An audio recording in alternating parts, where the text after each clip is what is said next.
ಜಿಲ್ಲಾಡಳಿತ, ಜಿಲ್ಲಾ ಪಂಚಾಯತ್, ಆರೋಗ್ಯ ಮತ್ತು ಕುಟುಂಬ ಕಲ್ಯಾಣ ಇಲಾಖೆ ಸೇರಿದಂತೆ ವಿವಿಧ ಇಲಾಖೆಗಳ ಸಹಯೋಗದಲ್ಲಿ ವಿಜಯಪುರ ಜಿಲ್ಲೆಯ ದೇವರಹಿಪ್ಪರಗಿ ಜಿಲ್ಲೆಯ ತಾಲೂಕು ಪ್ರಾಥಮಿಕ ಆರೋಗ್ಯ ಕೇಂದ್ರವನ್ನು 30 ಹಾಸಿಗೆಗಳ ಸಮುದಾಯ ಆರೋಗ್ಯ ಕೇಂದ್ರವನ್ನಾಗಿ ಮೇಲ್ದರ್ಜೆಗೇರಿಸಿದ ಆಸ್ಪತ್ರೆ ಕಟ್ಟಡವನ್ನು ಜಿಲ್ಲಾ ಉಸ್ತುವಾರಿ ಸಚಿವ ಎಂಬಿ ಪಾಟೀಲ್ ಉದ್ಘಾಟಿಸಿದರು. ಬಳಿಕ ಆಸ್ಪತ್ರೆಯ ಸೌಲಭ್ಯಗಳನ್ನು ವೀಕ್ಷಿಸಿದರು. ರಾಜಗೌಡ ಪಾಟೀಲ್ ಕುದುರೆ ಸಾಲವಾಡಗಿ, ಮಾಜಿ ಶಾಸಕ ಶರಣಪ್ಪ ಸುಣಗಾರ, ದೇವರಹಿಪ್ಪರಗಿ ಪಟ್ಟಣ ಪಂಚಾಯಿತಿ ಅಧ್ಯಕ್ಷರಾದ ಜಯಶ್ರೀ ಬಸಪ್ಪ ದೇವಣಗಾವ ಸೇರಿದಂತೆ ಹಲವರು ಉಪಸ್ಥಿತರಿದ್ದರು.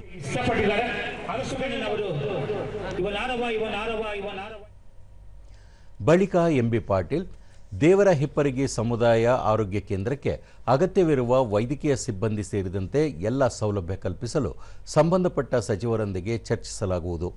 ಈ ಭಾಗದ ಜನರ ಪ್ರಮುಖ ಬೇಡಿಕೆಯಾದ ಡಯಾಲಿಸಿಸ್ ಕೇಂದ್ರವನ್ನು ಆರಂಭಿಸುವ ಕುರಿತು ಭರವಸೆ ನೀಡಿದರು. ಈ ಎಲ್ಲ ಕಾಮಗಾರಿಗಳ ಬಗ್ಗೆ ಆಸಕ್ತಿಯನ್ನು ವಹಿಸಿ ಅವರು ಕೂಡ ಎಲ್ಲೆಲ್ಲಿ ಇವತ್ತು ಸಹ ಸರ್ಕಾರದ ಮಟ್ಟದಲ್ಲಿ, ಸಚಿವರ ಮಟ್ಟದಲ್ಲಿ, ಆಮೇಲೆ ಅಧಿಕಾರಿ ಮಟ್ಟದಲ್ಲಿ ಅವರು ಕೂಡ ನಿರಂತರವಾಗಿ ಆ ಪ್ರಯತ್ನವನ್ನು ಮಾಡಿದ್ದಾರೆ. ಹೀಗಾಗಿ ಒಂದು ಅತ್ಯಂತ ಸುಸಜ್ಜಿತವಾದಂಥ ಅರ್ಥಪೂರ್ಣವಾದಂಥ ಆಸ್ಪತ್ರೆ ಇವತ್ತು ಸಹ ದೇವರಪುರ ಆಗಿದೆ ಅನ್ನೋ ಮಾತನ್ನು ಭಾಳ ಹೆಮ್ಮೆಯಿಂದ ಒಂದು ಸಹ ನಾನು ಹೇಳಕ್ಕೆ ಬಯಸ್ತೇನೆ. ರಾಜಗೌಡ ಪಾಟೀಲ್ ಕುದುರೆ ಸಾಲವಾಡಗಿ ದೇವರಹಿಪ್ಪರಗಿ ಕ್ಷೇತ್ರದ ಅಭಿವೃದ್ಧಿಗೆ ಜಿಲ್ಲಾ ಉಸ್ತುವಾರಿ ಸಚಿವರು ಅಗತ್ಯ ಸಹಕಾರ ನೀಡುತ್ತಿದ್ದಾರೆ. ಕುಡಿಯುವ ನೀರು, ಔಷಧಿ, ಆಸ್ಪತ್ರೆಗೆ ಬೇಕಾಗಿರುವ ಸಿಬ್ಬಂದಿಯನ್ನು ಒದಗಿಸುವಂತೆ ಮನವಿ ಮಾಡಿದರು.